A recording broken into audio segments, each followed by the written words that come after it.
So it is a big class with 29 signed, 18 already enrolled and on campus and working out.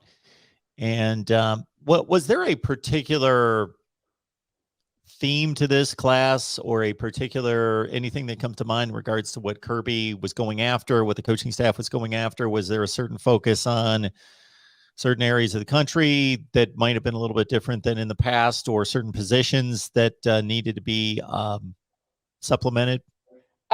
Georgia definitely went into Florida this recruiting class and plucked.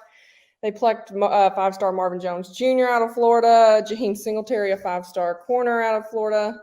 They didn't really focus too much on in-state recruiting, and they got the kids that they needed out of in-state. I'm not going to say that because Georgia always recruits Georgia well.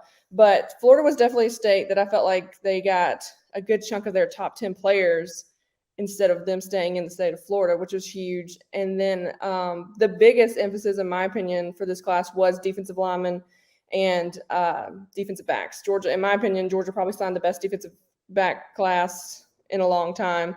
And probably one of the most defining factors about them all is none of them are super like prima donna or selfish or anything like that. They want to know who else is coming in, so they know who their teammates are, and they want to play for Georgia regardless of, even though that they know that there's like a few guys in front of them. And that competition and drive and stuff is what I think has been really fueling the last couple of recruiting classes for Georgia. And that's kind of what Kirby is doing. He wants high character kids that succeed off the football field as well and don't necessarily just depend so much on football that they have to choose a school for the NIL deal or whatever. But yeah, the defensive back class is really good. And then I really like the defensive line class as well.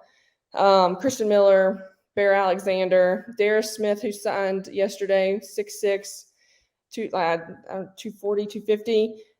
He's another guy that I'm excited for. And then Sean Washington, another 3-star at 6'3", 297. He's kind of like a Devontae Wyatt kind of big plug-in. But yeah, we needed depth in those areas because Georgia could lose a bunch after this season as well. So it's going to be about reloading. And I think they did a really good job. They added 5 offensive linemen too. I just overall just think Georgia got what they needed to without overloading one specific position or anything like that. I think 2023 will be a big year for wide receivers. But for this one, I give everybody an A+ for what they did recruiting wise for Georgia. Only losing Jordan James, the 4-star running back to Oregon, was huge when Dan Lanning left. So the fact that Georgia could keep everybody was also a big thing to me.